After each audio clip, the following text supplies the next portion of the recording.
Everyone, welcome back to our YouTube channel medical and nurses सब। आज की class में हम मोस्ट इम्पॉर्टेंट जीके, जीएस साथ ही साथ यहाँ पर नर्सिंग के क्वेश्चन पढ़ने वाले हैं। तो जो भी लोग क्लास में नए हैं प्लीज़ क्लास को ज्वाइन कर लें, साथ ही साथ चैनल पर भी नए हैं तो चैनल को सब्सक्राइब कर लें।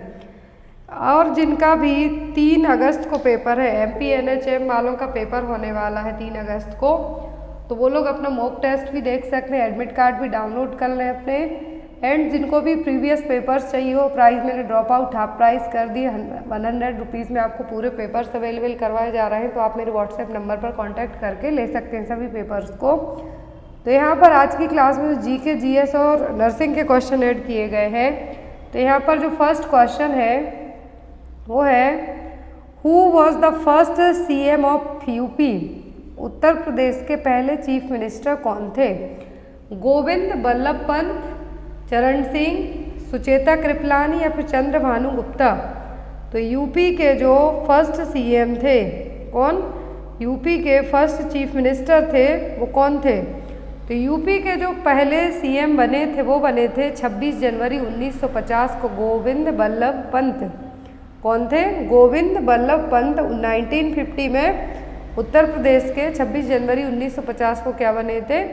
CM, chief minister. जब गठन हुआ था यूपी का उसी टाइम पर, तो यहाँ पर जो चीफ मिनिस्टर बनाए गए थे इंडियन नेशनल कांग्रेस की तरफ से जो बने थे, तो यूपी के CM कौन बने थे? गोविंद बल्लभ पंत। और अभी एट प्रेजेंट चीफ मिनिस्टर कौन है उत्तर प्रदेश के? योगी आदित्यनाथ। आपको नाम याद रखना है, कौन है? योगी आदित्यनाथ। यूपी का पेपर दे रहे हैं तो वहाँ के गवर्नर, आपको गवर्नर के अलावा आपको वहाँ के हेल्थ मिनिस्टर कौन है उनका नाम भी आपको याद रखना है। आनंदीबेन पटेल। कौन है? आनंदीबेन पटेल। नेक्स्ट है यहाँ पर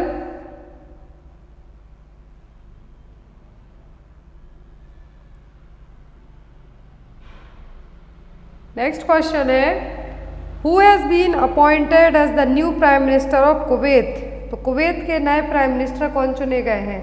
तो इस तरीके के क्वेश्चन आपको एग्जाम में आते हैं। जरूरी नहीं कुवैत के ही पूछ, हो सकता है श्रीलंका के पूछ लें आपसे, या फिर श्रीलंका की जगह किसी और देश की पूछ लें। तो एक प्राइम मिनिस्टर या फिर प्रेसिडेंट आपको जरूर पूछा जाता है एग्जाम में। तो जो प्राइम मिनिस्टर चुने गए हैं कुवैत के वो कौन है? अहमद नवाफ अल अहमद अल सबह, डॉक्टर अली फहद अल मुदाफ, अली हुसैन अल मौसा, डॉक्टर अब्दुल्लाह मोहम्मद अल रसैद। तो जो नए प्राइम मिनिस्टर चुने गए हैं कहाँ के? कुवैत के। कहाँ के? कुवैत के। तो वो कौन है? अली फहद अल मुदाफ। इनका आपको नाम याद रखना है। श्रीलंका के जो चुने गए हैं, भले कार्यकारी चुने गए हों तो वो भी आपको एग्जाम में आ सकते हैं। वहाँ पर जो भी राष्ट्रपति चुने गए हैं, बहुत सारे देश ऐसे हैं जहाँ पर राष्ट्रपति शासन होता है। इंडिया में प्रधानमंत्री शासन है, बट अलग अलग कंट्रीज़ का है जो अलग अलग रूल्स होता है। नेक्स्ट वन है यहाँ पर, Draupadi Murmu is the current president of India.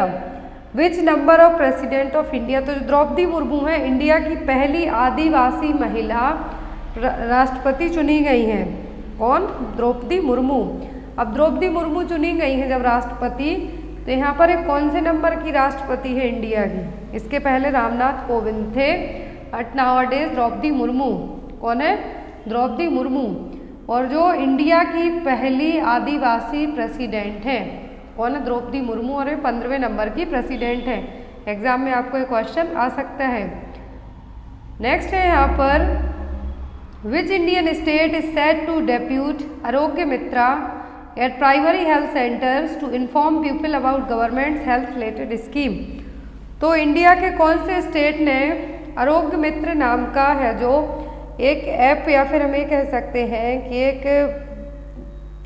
यहाँ पर ऐप बनाई गई है जो कि क्या करेगा, जितने भी प्राइमरी हेल्थ सेंटर हैं, लोगों को गवर्नमेंट की जितनी भी हेल्थ रिलेटेड स्कीम आ रही है प्राइमरी हेल्थ सेंटर में, उनके बारे में बताएगा। कौन? आरोग्य मित्र। उड़ीसा, आंध्र प्रदेश, उत्तर प्रदेश या फिर बिहार में। तो ये जो आरोग्य मित्र चुना गया है कि PSC सेंटर में जितने भी हेल्थ रिलेटेड स्कीम्स वगैरह आती हैं सरकार की, तो उन सभी का नॉलेज आपको आरोग्य मित्र में मिलेगा। और ये आरोग्य मित्र को लॉन्च किस स्टेट ने किया है? तो ये किया है यहाँ पर योगी आदित्यनाथ के स्टेट है जो chief minister of Uttar Pradesh में इसको लॉन्च किया गया है। तो ये कहाँ पे लॉन्च हुआ है? आरोग्य मित्र उत्तर प्रदेश में, ताकि पीएससी में जो भी हेल्थ रिलेटेड स्कीम हो वो जनता के लिए पता चल सके। जितने भी डेपुटेटेड ऑल प्राइमरी हेल्थ सेंटर होंगे स्टेट के, वहाँ पे जितनी भी स्कीम आएंगी वो सभी के लिए यहाँ पे प्रोवाइड करवाई जाएंगी। The chief minister also Kaushal Satrang programme of the department of vocational education. तो आरोग्य मित्रा तो पीएससी हेल्थ सेंटर के लिए, प्राइमरी हेल्थ सेंटर के लिए, एक और इन्होंने उसी दिन लॉन्च किया था कौशल सतरंग, जो भी vocational education skill development department है उनके लिए प्रोग्राम लाया गया था। तो जो आरोग्य मित्रा है पीएससी में लॉन्च किया गया है प्राइमरी हेल्थ सेंटर के लिए उत्तर प्रदेश में आरोग्य मित्रा, इसमें क्या किया जाएगा? पेशेंट का रजिस्ट्रेशन। आरोग्य मित्र जितने भी पेशेंट को हेल्प की ज़रूरत है, स्पेशली इनके पास राशन कार्ड है, तो वो यहाँ पर इसमें अपना रजिस्ट्रेशन करवा सकते हैं। नेक्स्ट है यहाँ पर Draupadi Murmu has served as the 9th governor of which state between 2015 and 2021। तो जो द्रौपदी मुर्मू अभी प्रेजेंट में क्या बनी है? इंडिया की राष्ट्रपति बन गई हैं 15वें नंबर की। अब यहाँ पर 9th गवर्नर रही हैं किस स्टेट की? 2015 से 2021 के बीच में, उड़ीसा, बिहार, तेलंगाना या फिर झारखंड। तो द्रौपदी मुर्मू रही हैं गवर्नर और राज्यपाल कहाँ की? झारखंड की, 2015 और 2021 में। और इंडिया की पहली जो फर्स्ट फीमेल, और या हम ये कह सकते हैं फर्स्ट वुमेन ट्राइबल गवर्नर रही हैं, ये भी आपको याद रखना है। द्रौपदी मुर्मू पहली आदिवासी राष्ट्रपति, महिला आदिवासी राष्ट्रपति तो बनी ही है, साथ ही साथ में पहली आदिवासी गवर्नर भी रही हैं ट्राइबल लीडर की तरफ से। नेक्स्ट है यहाँ पर when is world population day observe. तो हम हर साल विश्व जनसंख्या दिवस कब मनाते हैं? जुलाई 9, जुलाई 10, जुलाई 11 या फिर जुलाई 12। तो हम हर साल विश्व पॉपुलेशन डे या फिर विश्व जनसंख्या दिवस से कब मनाते हैं? 11 जुलाई को। नेक्स्ट है यहाँ पर who is the president of BJP at present. तो अध्यक्ष, तो बीजेपी भारतीय जनता पार्टी के एट प्रेजेंट में अध्यक्ष कौन है? जेपी नड्डा, मनसुख मांडविया, द्रौपदी मुर्मू या फिर वेंकैया नायडू।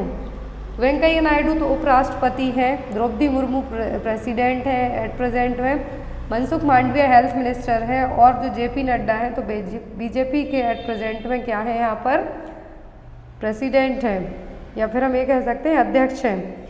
नेक्स्ट वन है यहाँ पर when was the monkey pox virus discovered. तो जो मंकी पॉक्स वायरस अभी रिसेंट बहुत ज़्यादा न्यूज़ में चल रहा है, अलग अलग देशों में हो रहा है, सबसे पहले वायरस की खोज कब हुई थी? 1958 में, 1970 में, 1978 में या फिर 1977 में, 1977। मंकी पॉक्स वायरस इसका जो फर्स्ट आउटब्रेक हुआ था वो कब हुआ था? 1958 में। Monkey pox was discovered in 1958 when 2 outbreaks of pox-like disease occurred in colonies। तो monkeys में सबसे पहले डिसीज हुई थी monkey pox 1958 में। Then after a rodents और नॉन ह्यूमन्स बीइंग में उसके थ्रू फैली।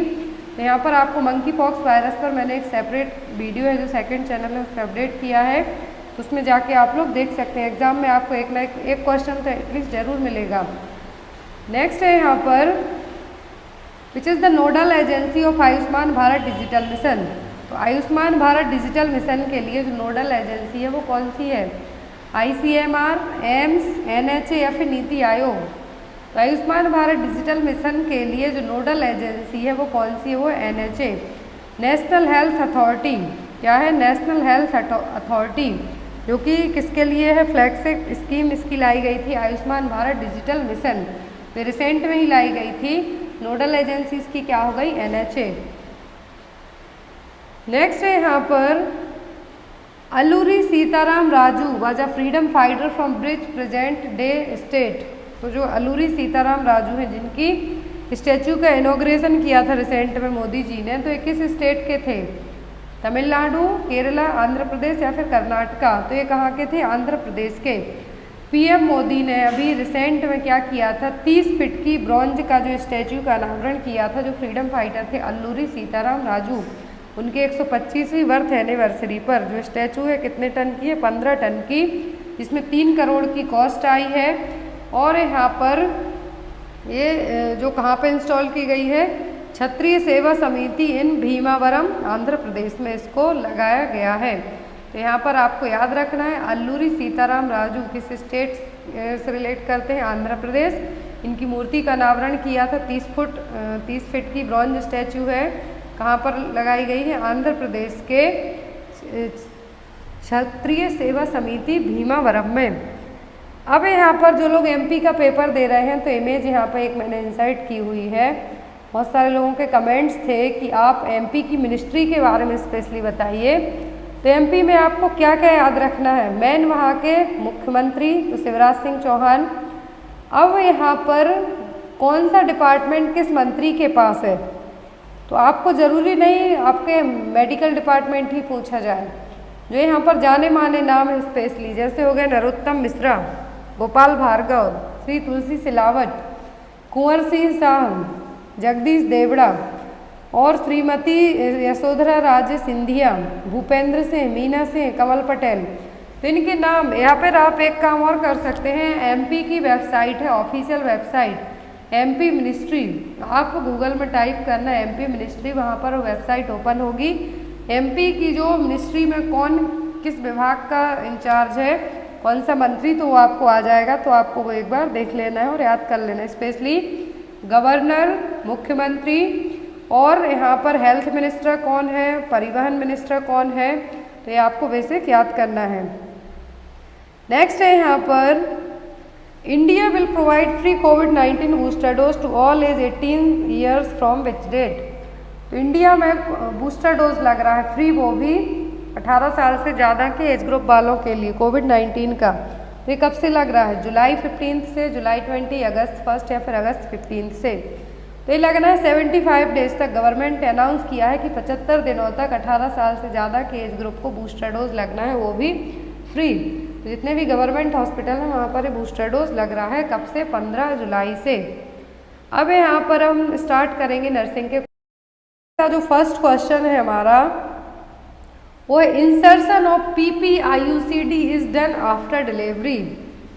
यहाँ पर पीपीआईयूसीडी, तो पीपीआईयूसीडी है जो डिलीवरी के बाद कब इंसर्ट की जाती है, within 72 hour, within 48 hour, within 7 days या फिर विद इन 15 डेज। तो यदि बेस्ट टाइमिंग की बात की जाए पीपीआईयूसीडी के लिए, इसके लिए पीपीआईयूसीडी के लिए पोस्टपार्टम इंट्रायूट्राइन कॉन्ट्रासेप्टिव डिवाइस के लिए, तो ये सबसे सही टाइम क्या होता है, सही टाइमिंग होती है विद इन 48 आवर। डिलीवरी के 48 घंटों के अंदर है जो पीपीआईयूसीडी इंसर्ट करवा लेना चाहिए। नेक्स्ट है यहाँ पर which of these is not the risk factor of breast cancer. तो ब्रेस्ट कैंसर के लिए कौन से फैक्टर रिस्पॉन्सिबल नहीं होंगे, family history, early menopause, consumption of alcohol या फिर बीइंग ओवरवेट। अब यहाँ पर कौन कौन से रिस्क फैक्टर हो सकते हैं, तो फैमिली हिस्ट्री बिल्कुल होगी आपके, यदि जेनेटिक्स से कैंसर होना, ब्रेस्ट कैंसर, तो आपको होने के चांसेस हैं। फिर आता है यहाँ पर लेट मेनोपॉज। लेट मेनोपॉज का मतलब होगा जब मेनोपॉज अब 50 ईयर के बाद हो। शराब पीना, ओवरवेट मतलब मोटापा, मोटापा भी एक कॉज हो सकता है ब्रेस्ट कैंसर के लिए। तो यहाँ पर सभी रीज़न होंगे, जो नहीं होगा वो क्या होगा, अर्ली मेनोपॉज। अर्ली मेनोपॉज का मतलब है सजेशन ऑफ मेंस्ट्रुएशन, जो मेंसेस है, पीरियड्स है, 45 ईयर्स के पहले ही स्टॉप हो जाए आना परमानेंटली, तो वो क्या कहलाएगा, अर्ली मेनोपॉज। नेक्स्ट है यहाँ पर which of these is not the reason for hypoglycaemia. तो हाइपोग्लाइसीमिया का मतलब है लो ब्लड शुगर लेवल होना। हाइपोग्लाइसीमिया का मतलब है लो ब्लड शुगर लेवल होना। तो यहाँ पर क्या रीज़न नहीं होगा, skipping of meal, less physical activity, taking more than recommended dose of insulin, side effect of anti diabetic drug. तो यहाँ पर हाइपोग्लाइसीमिया होने का रीज़न स्किपिंग मील, आप खाना पीना नहीं खाएंगे, आपका अपने आप ब्लड ग्लूकोज लेवल डाउन जाएगा। आप ज़रूरत से ज़्यादा इंसुलिन का डोज लेंगे तब भी चांस होंगे। साइड इफ़ेक्ट भी हो सकते हैं एंटी डायबिटिक ड्रग के। अब यहाँ पर जो नहीं होगा रीज़न वो होगा लेस फिजिकल एक्टिविटी। ऐसा नहीं है कि जो लोग ज़्यादा काम नहीं कर रहे हैं या फिर जो लोग बहुत काम कर रहे हैं तो उनको हाइपोग्लाइसीमिया होगा, फिर जो लोग कम काम कर रहे हैं उनको हाइपोग्लाइसीमिया होगा, ऐसा बिल्कुल भी नहीं है। नेक्स्ट वन है यहाँ पर plotting of partograph should be started at. तो पार्टोग्राफ में क्या किया जाता है, कितने यूट्राइन कॉन्ट्रैक्शन आ रहे हैं, बेबी की पोजीशन क्या है, कितनी सर्विक्स डायलेट हो रही है, फास्टमेंट हो रहा है, सभी चीज़ें पार्टोग्राफिक ग्राफिकल रिप्रेजेंटेशन होता है उसमें आपको देखने को मिलेगा। तो पार्टोग्राफ कब स्टार्ट किया जाता है, latent phase of first stage of labour, active phase of first stage of labour, third stage of labour या फिर सेकेंड स्टेज ऑफ लेबर। तो फर्स्ट स्टेज ऑफ लेबर में पार्टोग्राफ स्टार्ट किया जाता है। फर्स्ट स्टेज की एक्टिव फेज, दो phase होती हैं, एक्टिव एंड लेटेंट। तो यहाँ पर एक्टिव फेज की फर्स्ट स्टेज ऑफ लेबर में क्या किया जाता है, पार्टोग्राफ। इमेज आपको एग्जाम में आए तो क्या है, पार्टोग्राफी। तो यहाँ पर रिप्रेजेंटेशन देखने को मिल रहा है, क्या है, पार्टोग्राफी। मदर की इंफॉर्मेशन, फीटल वेलबींग में फीटल हार्ट रेट, लिक्वर कैसा है, मोल्डिंग कैसी है, लेबर की प्रोग्रेस में कितना डायलिटेशन है, कितना डिसेंडिंग है और कितने कॉन्ट्रैक्शन आ रहे हैं। मेडिकेशन में पेन रिलीफ आपने क्या पैथेडिन दी जाती है जनरली, आपको याद रखनी है। और यूट्राइन कॉन्ट्रैक्शन को प्रॉपर लाने के लिए ऑक्सीटोसिन दी जाएगी। मैटरनल वेलबींग में माँ का बीपी, पल्स, टेम्परेचर, यूरिन, ये सभी चीज़ें हैं जो नोटिस की जाएंगी। तो ये क्या हो गया, कंपोनेंट हो गए पार्टोग्राफ के। नेक्स्ट है यहाँ पर all hospital staff should be receive which vaccination. तो हॉस्पिटल में जितने भी लोग काम करते हैं उनको कौन सी वैक्सीनेशन दी जाती है, hepatitis C, hepatitis A, hepatitis B या फिर हेपेटाइटिस सी। तो कुछ हॉस्पिटल्स जहाँ पर कंपलसरी रखा जाता है कि जितने भी मेंबर्स वहाँ पर काम कर रहे हों, चाहे ग्रॉस रूट लेवल वर्कर से लेके डॉक्टर, स्पेशलिस्ट हो, सभी के लिए कौन सा वैक्सीन होना चाहिए, हेपेटाइटिस बी वैक्सीनेटेड होना चाहिए। नेक्स्ट वन है यहाँ पर after used dressing gauze is disposed of in. Used dressing के बाद गॉज है जो किस में डिस्पोज किया जाएगा, ब्लैक कलर्ड बिन में, रेड कलर्ड बिन में, ग्रीन कलर्ड बिन में या फिर येलो कलर्ड बिन में। तो जो गॉज है यहाँ पर ड्रेसिंग गॉज है, किस कलर के बिन में डिस्कार्ड किया जाएगा, येलो कलर्ड बिन में, क्योंकि ये यूज्ड है, इसमें ब्लड कंटेंट भी है, म्यूकस भी हो सकता है, कुछ भी हो सकता है, तो इसीलिए इसको येलो कलर के बिन में क्या किया जाएगा, डिस्कार्ड किया जाएगा। Next one is blood bag is disposed of in. Blood bag है जो किस में डिस्पोज किया जाएगा, ब्लैक कलर, रेड कलर बिन, ग्रीन कलर या फिर येलो कलर। ब्लड बैग है डिस्पोज किए जाएंगे किस में, येलो कलर के बिन में। नेक्स्ट वन है यहाँ पर best practice for hospital infection control is. तो हॉस्पिटल में इन्फेक्शन को कंट्रोल करना है तो बेस्ट प्रैक्टिस क्या होगी, use of PPE, personal protective equipment, hand hygiene, use of sterile bandage या फिर गुड हाउस कीपिंग्स। तो इन्फेक्शन कंट्रोल करने के लिए, हॉस्पिटल में इन्फेक्शन को कंट्रोल करने के लिए जो बेस्ट प्रैक्टिस कंसीडर की जाएगी वो होगी हैंड हाइजीन, हैंड वॉशिंग, जिससे हम क्रॉस इन्फेक्शन को रोक सकते हैं। नेक्स्ट है यहाँ पर fourth stage of labour is last for. तो जो चौथे नंबर की स्टेज होती है कितने टाइम की होगी, 30 मिनट, 1 आवर, 90 मिनट या फिर 2 आवर।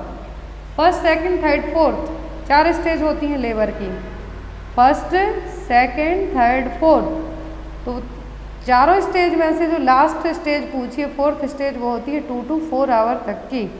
कितनी, 2 to 4 आवर तक की, जिसको हम ऑब्जर्वेशनरी स्टेज कहते हैं। फर्स्ट स्टेज कहलाती है सर्वाइकल डायलेटेशन स्टेज, जिसमें सर्विक्स 10 सेंटीमीटर डायलेट होगी। सेकेंड स्टेज ऑफ लेबर कहलाती है बेबी एक्सपल्सन स्टेज, जिसमें सर्विक्स फुली डायलेट होकर बेबी का एक्सपल्सन होगा। थर्ड स्टेज कहलाती है बेबी एक्सपल्सन से लेकर फीटल एक्सपल्सन तक की स्टेज, तो क्या होगी, थर्ड स्टेज। और यहाँ पर जो थर्ड स्टेज के बाद स्टेज आती है फोर्थ स्टेज, जो कि ऑब्जर्वेशनरी स्टेज कहलाती है। Next one is after delivery the dose of tablet calcium carbonate with vitamin D3 is. तो डिलीवरी के बाद कैल्शियम कार्बोनेट विटामिन D3 है जो दिया जाता है मदर के लिए, तो कितना दिया जाता है, 1 tablet a day for 6 month, 2 tablets a day for 6 month, 2 tablets a day for 9 month या फिर 3 tablets a day for 6 month. तो आफ्टर डिलीवरी जो टैबलेट का कैल्शियम कार्बोनेट और विटामिन D3 दिया जाता है, कितना दिया जाता है, 2 टैबलेट दिन में 6 महीने तक के लिए, 2 tablets a day for the 6 month, 6 महीने तक के लिए। क्यों दिया जाता है, ताकि मदर में, लैक्टेटिंग मदर्स होती हैं उनमें कैल्शियम के साथ साथ विटामिन D3 और अन्य न्यूट्रिएंट्स की बहुत ज़्यादा ज़रूरत होती है। और सबसे ज़्यादा क्या होता है, डिलीवरी के बाद मदर्स में वीकनेस भी रहती है। तो जितनी भी लैक्टेटिंग मदर होती है प्रेगनेंसी से लेकर 6 महीने तक के लिए क्या दिया जाता है, कैल्शियम कार्बोनेट और विटामिन D3। नेक्स्ट है यहाँ पर new non hormonal contraceptive pill available in government institution. तो जो नॉन हार्मोनल भी है और गवर्नमेंट इंस्टीट्यूशन में भी अवेलेबल है, वो कौन सी यहाँ पर पिल है, नॉन हार्मोनल कॉन्ट्रासेप्टिव पिल। तो ऑप्शन में है यहाँ पर छाया, माला डी, माला एन या फिर अंतरा। तो यहाँ पर इनमें से जो बात आती है, अब सबसे पहले छाया, माला डी, माला एन एंड अंतरा। तो यहाँ पर जो माला डी और माला एन है, ये तो हार्मोनल कॉन्ट्रासेप्टिव पिल्स हैं, एग्जाम में आती हैं आपको दोनों, जिसमें 21 क्या होती हैं OCP पिल्स, 7 आयरन की टेबलेट होती हैं, टोटल 28 होती हैं माला डी और माला एन में। अंतरा है यहाँ पर DMPA मेड्रॉक्सी प्रोजेस्टेरोन इंजेक्शन, जो कि इंट्रामस्कुलर एवरी 3 मंथ में दिया जाता है, जो प्रोवेरा के नाम से भी मार्केट में अवेलेबल होगा। यहाँ पर फिर आता है छाया। छाया क्या है, यहाँ पर टैबलेट है, जो कॉन्ट्रासेप्टिव पिल है, वो भी नॉन हार्मोनल गवर्नमेंट सप्लाई में फ्री आपको अवेलेबल होंगी। सेंटोक्रोमेन टैबलेट्स जिसको कहेंगे, क्या है, छाया। फिर आती है मेड्रॉक्सी प्रोजेस्टेरोन इंजेक्शन, जिसको हम अंतरा कहेंगे, इंट्रामस्कुलर दिए जाते हैं, एवरी 3 मंथ्स में इनको इंजेक्ट किया जाता है। नेक्स्ट है यहाँ पर which drug is not recommended in puerperal sepsis. Puerperal sepsis में कौन सी ड्रग रिकमेंड नहीं की जाएगी, एम्पिसिलिन, जेंटामाइसिन, मेट्रोनिडाजोल या फिर फ्लूकोनाजोल। कौन सी मेडिसिन यहाँ पर जो रिकमेंड जनरली बैक्टीरिया के कारण होता है, और जो मेडिसिन हम दे सकते हैं वो होंगी यहाँ पर एम्पिसिलिन, जेंटामाइसिन, मेट्रोनिडाजोल, लेकिन फ्लूकोनाजोल नहीं दी जाएगी, एक एंटी फंगल ड्रग है। और परपीरियल सेप्सिस में फंगल इन्फेक्शन होने के चांसेस ना के बराबर होते हैं। परपीरियल सेप्सिस कब कंसीडर किया जाएगा, जब इन्फेक्शन और सेप्सिस पस का फॉर्मेशन डिलीवरी होने के बाद से लेके 6 वीक तक और 42 डेज जो ड्यूरेशन है परपीरियम का, उसमें हो जाए तो वो कहलाएगा परपीरियल सेप्सिस। अब ट्रीटमेंट के लिए एंटीबायोटिक दी जाएंगी जब इन्फेक्शन हो रहा है, तो फ्लूकोनाजोल यहाँ पे यूज़ नहीं की जाएगी। Next one is what is the stage of labour from full dilatation of cervix to expulsion of baby. कौन सी स्टेज है लेबर की जिसमें सर्विक्स फुली डायलेट होने से लेके बेबी के एक्सपल्सन तक की स्टेज रहेगी, फर्स्ट, सेकंड, थर्ड, फोर्थ।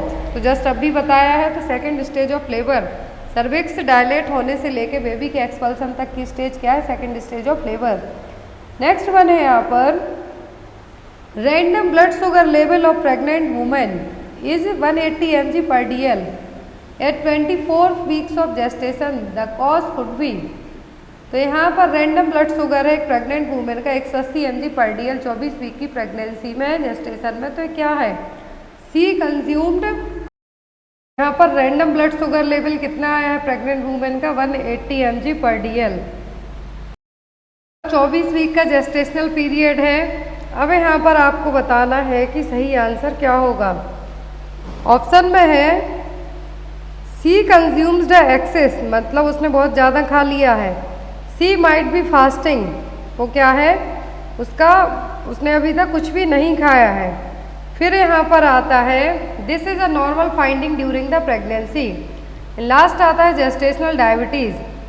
तो यहाँ पर आपकी फाइंडिंग क्या शो करेगी, तो प्रेगनेंसी में नॉर्मल बिल्कुल भी नहीं है, लेकिन प्रेग्नेंट वुमेन का यदि प्रेगनेंसी में 180 mg पर DL random blood sugar level, तो ये क्या होगा, ये कहलाएगा कि प्रेगनेंसी में डायबिटीज़ हुआ है। आफ्टर दैट डिलीवरी क्या हो जाएगा, डायबिटीज़ डिसअपियर हो जाएगा। तो इसको हम कहेंगे जेस्टेशनल डायबिटीज़ मेलाइटिस। क्या कहलाएगा, gestational diabetes mellitus. Normal range होती है 140 mg पर DL और उससे भी कम, कितनी, 140 mg पर DL और उससे भी कम होती है क्या, नॉर्मल ब्लड शुगर की वैल्यू, रैंडम ब्लड शुगर की। अब यहाँ पर यदि 180 mg पर DL है, दैट मीन्स क्या है, जेस्टेशनल डायबिटीज़ है। नेक्स्ट है यहाँ पर the teeth first of all erupted in a baby are. तो सबसे पहले बेबीज में फर्स्ट इरप्टेड टीथ कौन से होते हैं, lower lateral incisor, lower central incisor, upper central incisor, upper lateral incisor या फिर लोअर सेंट्रल इंसीजर। तो फर्स्ट इरप्शन होता है बेबीज़ में दांतों का 5 to 6 मंथ की एज में, जब बेबी 5 से 6 महीने का हो जाए। और ये डिपेंड करता है अलग अलग एज ग्रुप पर, अलग अलग डेवलपमेंट पर। बेबीज अलग अलग, बेबी का डेवलपमेंट अलग अलग होता है, यूनिक होता है। बट अकॉर्डिंग टू बुक्स के और जो हम देखते हैं उसके अकॉर्डिंग जाए तो 5 से 6 महीने में सबसे पहले लोअर सेंट्रल इंसीजर आना स्टार्ट हो जाते हैं। 2 ईयर में पूरे जो प्राइमरी टीथ आ जाते हैं, और ये प्राइमरी टीथ 6 ईयर की एज से फॉल डाउन होना स्टार्ट होते हैं। देन आफ्टर 6 ईयर बेबीज़ के परमानेंट टीथ है जो आने लगते, दूध के दांत जिनको हम कहें 2 साल की एज में पूरे आ जाते हैं। Eight the time of birth head circumference is about, तो जन्म के टाइम पर बच्चे का हेड सर्कमफेरेंस कितना होगा? 33 से 35, 40 से 50, 28 से 30 सेंटीमीटर या फिर 37 से 42 सेंटीमीटर। आपको इंच सेंटीमीटर दोनों में याद रखना है। तो बर्थ के टाइम पर जो बच्चे का हेड सर्कमफेरेंस होता है वो होता है 33 से 35, 33 to 35 centimetre eight the time of birth. अब यहाँ पर एक जो हेड सर्कमफेरेंस है चेस्ट सर्कमफेरेंस से 2 सेंटीमीटर कितना होगा? ज़्यादा होगा।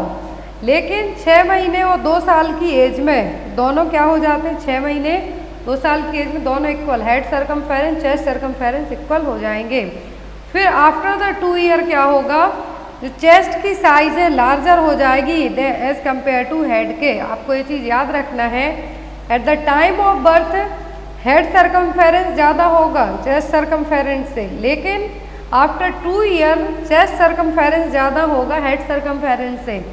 नेक्स्ट वन है यहाँ पर circumcision is used for the treatment of. Circumcision Hindi में कहें तो खतना, और जनरली जो मुस्लिम्स होते हैं उनमें बच्चों में करवा दिया जाता है। और ये किसके लिए होता है? एपिस्पेडिया के लिए, हाइपोस्पेडियासिस, क्लेफ्ट क्लिप या फिर phimosis.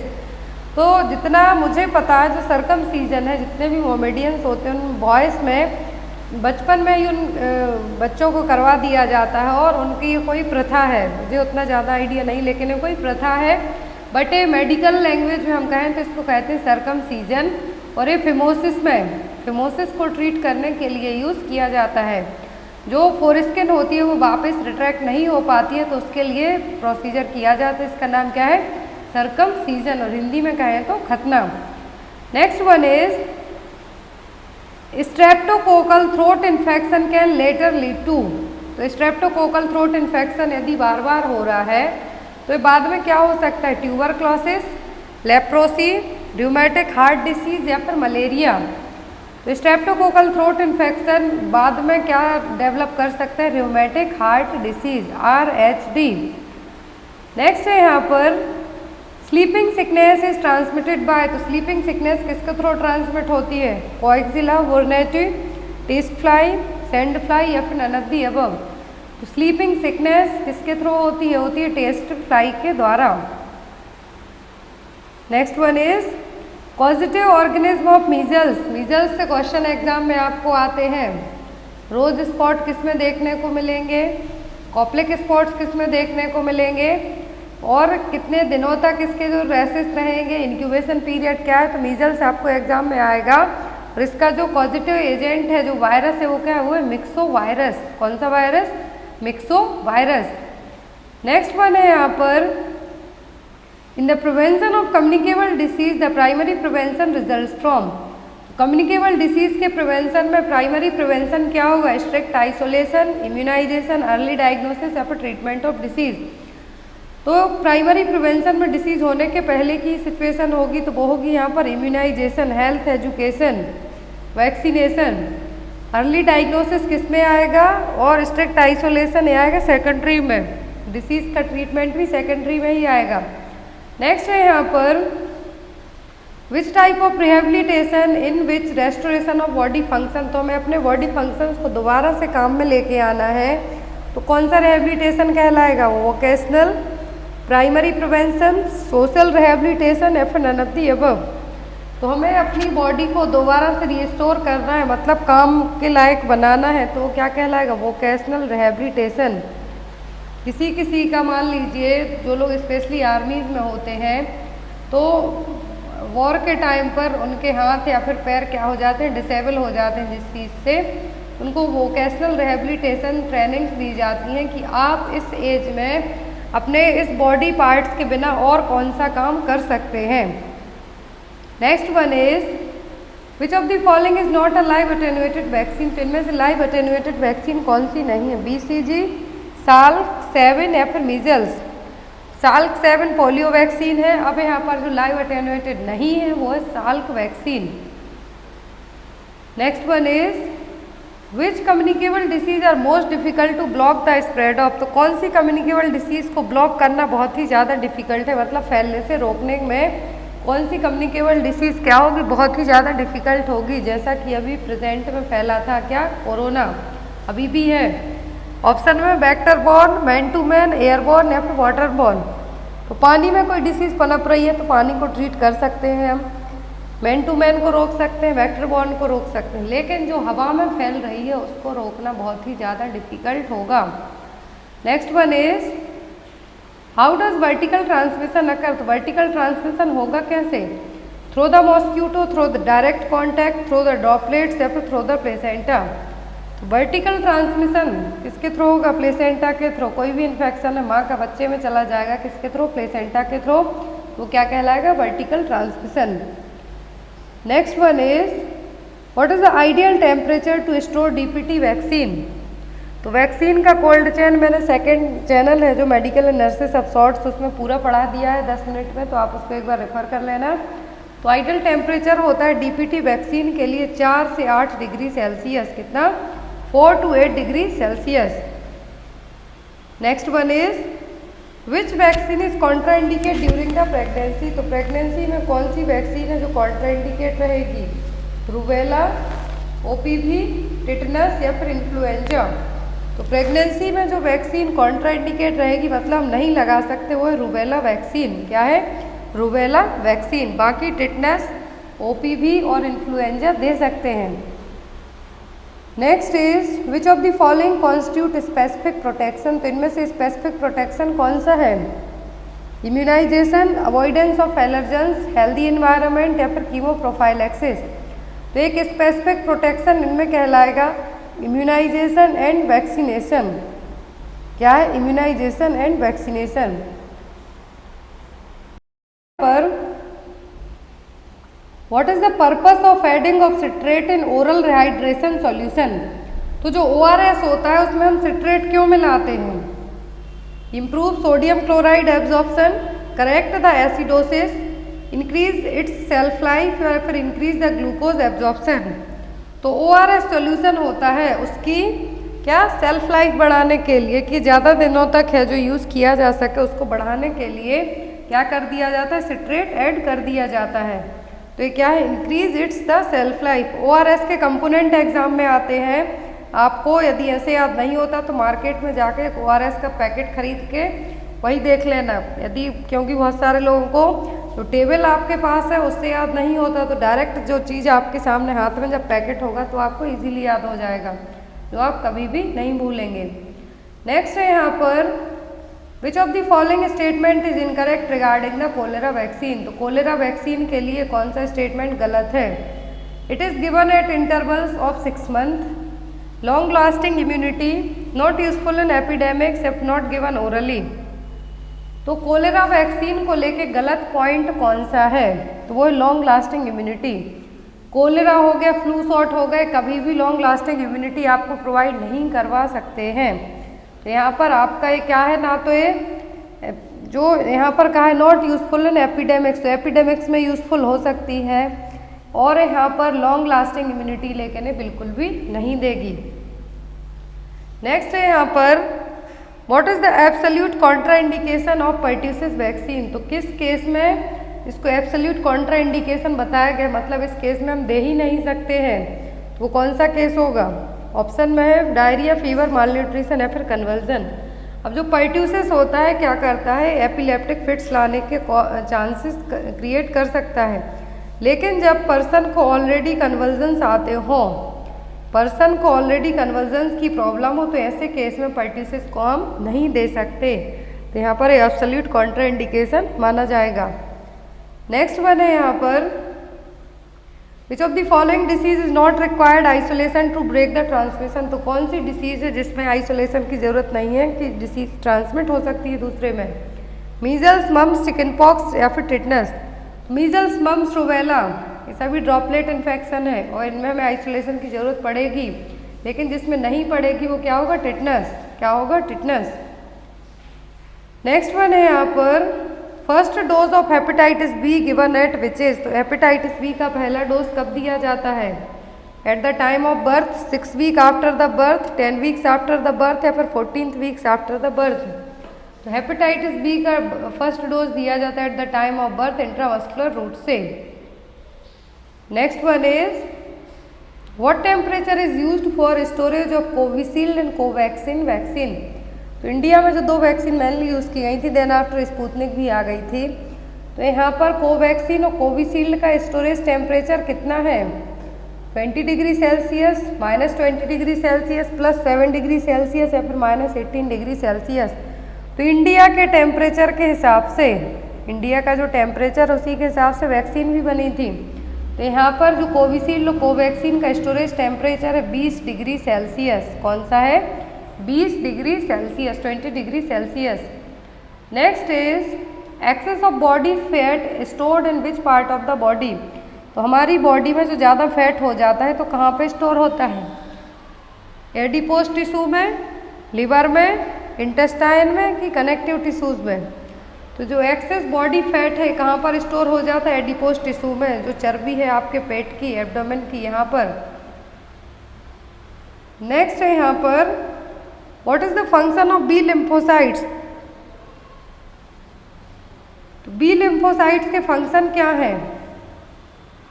Provide the cell mediated immunity, humoral immunity, reaction of transplanted organs या फिर removal of antigen and acute inflammation.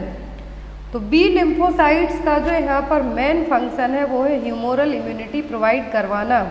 कौन सा? ह्यूमोरल इम्यूनिटी प्रोवाइड करवाना। नेक्स्ट है यहाँ पर which molecule can not cross the blood brain barrier. तो एक हमने पढ़ा है ब्लड ब्रेन बैरियर, इसका आपको सेपरेट क्लास जो सेकंड शॉर्ट चैनल है उसमें बताएंगे हम कि ब्लड ब्रेन बैरियर होता क्या है। तो ब्लड ब्रेन बैरियर को कौन सा कंटेंट है जो क्रॉस नहीं कर सकता? सोडियम, पोटेशियम, प्रोटीन या फिर यूरिया। तो जो ब्लड ब्रेन बैरियर को क्रॉस नहीं कर पाएगा वो क्या होगा? प्रोटीन कर लेगा क्रॉस, सोडियम भी कर लेगा, लेकिन जो केमिकल या फिर जो मॉलिक्यूल क्रॉस नहीं कर पाएंगे वो क्या कहलाएगा? वो कहलाएगा यूरिया। और blood brain barrier blood vessels और टिश्यू का एक ऐसा नेटवर्क होता है जो कि हार्मफुल सब्सटेंस को ब्रेन के पास पहुंचने से रोकता है। क्या है? बैरियर का मतलब क्या है? रोकना। ब्लड ब्रेन बैरियर एक नेटवर्क के तरीके से काम करता है। तो इसको हम पूरा है जो सेकंड चैनल शॉर्ट में पढ़ेंगे, लेकिन इसको बहुत सारे सब्सटेंस क्रॉस कर जाते हैं जैसे कि water, oxygen, CO2, anaesthesia, protein, potassium, sodium, लेकिन यूरिया है जो इसको क्रॉस नहीं कर पाएगा। नेक्स्ट है यहाँ पर rice water stool is the characteristics of. Rice water stool feature जो साइन है किसका है? चिकनगुनिया का, मलेरिया का, कोलेरा का या फिर येलो फीवर का। तो राइस वाटर स्टूल है किसमें देखने को मिलता है? देखने को मिलता है कोलेरा के पेशेंट में। पीसूप स्टूल देखने को मिलेगा टाइफाइड के पेशेंट में। डिसेंट्री में पेशेंट का जो स्टूल होगा उसमें आपको म्यूकस ब्लड देखने को मिलेगा। डायरिया में पेशेंट का जो स्टूल होगा वो वाटरी होगा, उसमें आपको किसी भी तरीके का म्यूकस और ब्लड है जो मिक्स नहीं होगा। नेक्स्ट वन है यहाँ पर bow leg and wide wrist are the characteristics feature of the bow leg और वाइट रिस्ट किसके फीचर हैं? रिकेट्स, पोलियो, ऑस्टियोमलेसिया या फिर CDH के। तो ये सभी फीचर्स है रिकेट्स के। बच्चों के हाथ और पैर इस तरीके से है जो दूर दूर टाइप से देखने को मिलेंगे। नेक्स्ट वन है यहाँ पर immunoglobulin responsible for allergic reaction. तो कौन सा इम्यूनोग्लोबुलिन है जो एलर्जिक रिएक्शन के लिए रिस्पॉन्सिबल है? IgE, M, G या फिर A। तो एलर्जिक रिएक्शन के लिए मतलब कि कोई भी एनाफ्लेक्टिक रिएक्शन होता है, एलर्जी होती है, तो कौन सा इम्यूनोग्लोबुलिन एक्टिव हो जाएगा? तो वो इम्यूनोग्लोबुलिन E। नेक्स्ट है यहाँ पर इसका आंसर आप लोग कमेंट बॉक्स में देंगे। Alcohol patient blame his family members for his behaviour, this is known as. तो कोई किसी ने शराब पी, दोस्त पूरा फैमिली पे डाल दिया कि फैमिली मेम्बर के इस बिहेवियर के कारण मैंने शराब पी थी। मान लीजिए आपने शराब पी, अपना दोस्त, अपनी गर्लफ्रेंड, अपने बॉयफ्रेंड या फिर अपनी बीवी पे डाल दिया, फिर हस्बैंड पे डाल दिया, तो ये क्या होगा? कौन सी डिफेंस मैकेनिज्म होगी? प्रोजेक्शन, डिनायल, सप्रेशन या फिर रिग्रेशन। तो इसका आंसर आप लोग कमेंट बॉक्स में देना, जो नेक्स्ट क्लास होगी उसमें इसका आंसर आपको दिया जाएगा। Thank you for watching us, bye bye, good night, take care.